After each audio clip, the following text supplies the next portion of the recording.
On January 10th, 1980, the San Diego Chargers traveled to Cincinnati to take on the Bengals in the AFC Championship Game, where the winner would go to the Super Bowl.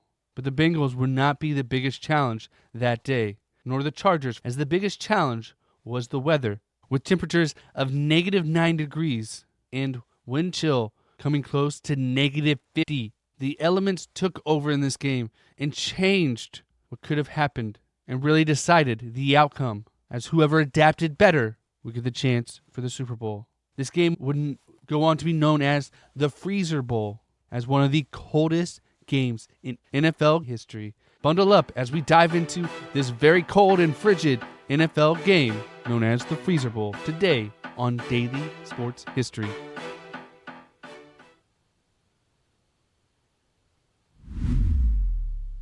Welcome to Daily Sports History. I'm Ethan Reese, your guide, as you daily learn more about sports history, increasing your sports knowledge as we dive into the Freezer Bowl. And today's trivia question to listen out for is, what was the last NFL game played in negative temperatures, where the temperature was below 0 degrees? Listen throughout the episode to find the answer, and if you miss it, I will give it to you at the very end. Now, cold games in the NFL is nothing new, as most of the first NFL teams started in the Northeast or North Midwest, with teams in New York, Wisconsin, Chicago, very cold cities. And the coldest game on record is known as the Ice Bowl, which was the 1967 NFL Championship, where the winner would go on to play in the Super Bowl, where the Dallas Cowboys traveled to Lambeau Field in Wisconsin to play the Green Bay Packers, where it was a -13 degrees and -48 wind chill. But the second coldest game happened in 1980 at Riverfront Stadium in Cincinnati, Ohio. But how did we get here? See, the Cincinnati Bengals had a great season, going 12-4 and winning the AFC Central that year, being coached by Sam Welch, and quarterback Kenny Anderson was in the talks to win the MVP that year, although he fell just short. But he led a well-balanced offensive attack, with receivers like Chris Collinsworth and tight end Dan Ross, and big running back Pete Johnson, who could barrel through anybody. Their first game they played against the Buffalo Bills in the playoffs, where they came from behind to win 28-21, advancing to their first AFC Championship game since 1970, the high-powered the San Diego Chargers. Now, the Chargers were known at the time for the Air Coryell offense, where their head coach, Don Coryell, designed an offense that was predicated on the deep pass, where their future Hall of Fame quarterback, Dan Fouts, would lead one of the most prolific offenses out there, featuring explosive playmakers such as Hall of Fame tight end Kellen Winslow and receivers Charlie Joyner and John Jefferson. In the playoffs, they would face off against the Miami Dolphins in the AFC divisional round, where they won 41-38, where they came back in the second half to secure the victory on the backs of their offense, to go on to play in Cincinnati for the chance to get to the Super Bowl. Now, at kickoff, the temperature was -9 degrees Fahrenheit, with wind chills plummeting anywhere from -37 to 50 degrees throughout the game, which ended up being the second coldest game in NFL history. And the closest we come to this low temperature since happened in 2000 in the NFC wildcard game against the Minnesota Vikings at the Seattle Seahawks. Now, knowing the game was cold, the team tried to offer options to help. Now, understand this is the 1980s. They didn't have all the technologies we have today, where like today we have these tubes that go into the shoulder pads that blow warm air and keep the players warm. And we also have just different ways of having the ground heated and having different ways to keep the players warm. Back then, it was just coats. But in the 1980s, they didn't have all this technology. What they did do was they had a plastic bench, and they put big industrial heaters under it to make it warm to sit on. Although it didn't really work well, and it actually caught a player on fire for a little bit because it had no safety standards. It was really something just put together last minute to try to combat the cold any way they could. And when you watch the clips of the game, you'll notice that offensive linemen for the Cincinnati Bengals are wearing no sleeves. They have no extra protection from the elements. Now, this was for two reasons. One of the options that a defensive end or a pass rusher has to get past an offensive lineman is to grab and pull. And if you have stuff on your arms, a shirt or any type of cloth on your arms, it's something else for them to grab and pull on.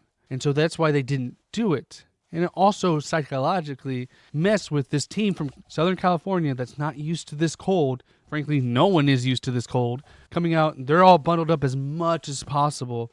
And they go against this lineman who you see their bare arms. You see that they don't have this extra layer of protection. It was cold. And it's funny, back then in the 1980s, they didn't have the catching gloves that we have today, that receivers all have. That's very sticky. Back then, they just had gloves. Literally, you'll see clips if you watch closely of the receivers of the highlights of this game for the Cincinnati Bengals. They have on thick leather gloves that have no sticky things on them. And they actually put tape around the bottom of them so they wouldn't fall off. And surprisingly enough, this didn't hinder them from catching. You can catch with these gloves. It's harder, but your hands are warmer, so at least your hands are mobile. And the ball stings when it's this cold. So it helped a lot. And the wind being as cold as it was, you watch the game and the ball just dies. For each team, whenever they threw the ball did not travel like it normally does. It died. It would go about 5 feet less than it would normally travel.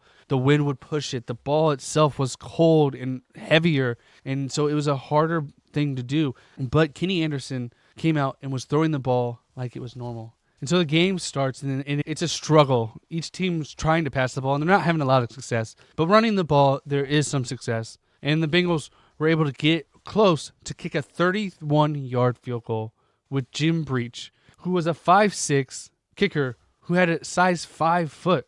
Barely anything, was able to kick in this weather and gave them the lead. And they came back that same quarter where Kenny Anderson threw a pass to M.L. Harris, who's wearing those leather gloves, an 8-yard pass, and gave them the lead 10-0.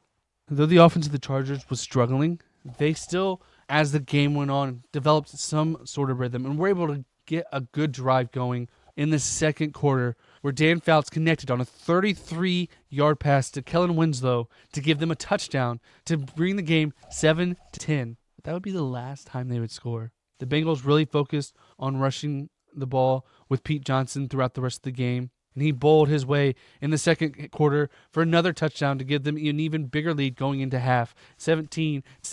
And it was a struggle throughout the game. Dan Fouts would end up throwing 2 interceptions as he couldn't get the ball where he wanted to go. But they were able to rush for over 100 yards with Chuck Muncie and James Brooks. But it just wasn't enough. Ken Anderson ended up passing for 161 yards and 2 touchdowns, as well as rushing for almost 39. And Pete Johnson rushed for another 80 yards throughout the game. The San Diego Chargers struggled mainly in this game because of the weather with turnovers. They had 4 turnovers, 2 interceptions, and they had 4 fumbles, losing 2 of them. It was a struggle throughout the game for the Chargers. They just weren't able to, because of the weather, always equalizes offenses. And their great offense struggled against the weather. The defense of the Bengals was a good defense, but it wasn't so good that they would just stop one of the best offenses at the time. But the weather did. In the second half, in the third quarter, the Bengals would again kick another field goal with Jim Breach. And in the fourth, they would score a 3-yard touchdown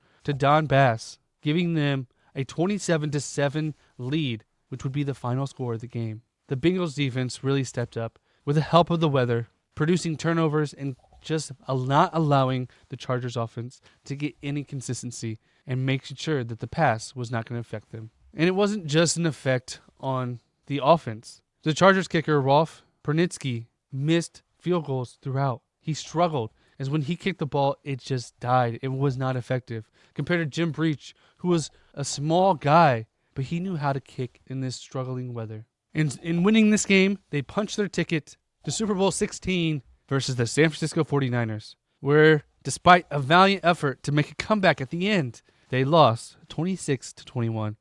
Unfortunately, the Cincinnati Bengals have not won a Super Bowl, but this just goes to show you they had chances despite the weather in Cincinnati at the time. They went up against one of the best teams in NFL history in the San Francisco 49ers, and only lost by 5 points. Often that's what happens as teams come close. And though we don't have as many cold games as this, we did have one recently last year that was -4 degrees, where the Chiefs played the Miami Dolphins in the AFC wildcard game. And it's cold, but we have better ways to deal with it. We have better technology in athletic wear to keep the players warm and safe. Because at these temperatures, you can get frostbite, you can get hypothermia. And what's amazing is the fans still come out for all of these games. I want to thank you for listening to today's Daily Sports History. And if you want more Cincinnati Bengals content, check out the Who Dey Den, where your host Taylor takes you through all the ups and downs that the Bengals are going through, covering the latest happenings of the Cincinnati Bengals. We'll put a link in the description below for you to check out that podcast. And if you enjoyed today's Daily Sports History, please share an episode on your social media with all your friends. That way they can join in on the Daily Sports History fun. And did you catch the answer to today's trivia question? When was the last time an NFL game was played when the weather was below 0 degrees? Last year, that was -4 degrees, where the Chiefs played the Miami Dolphins in the AFC wildcard game.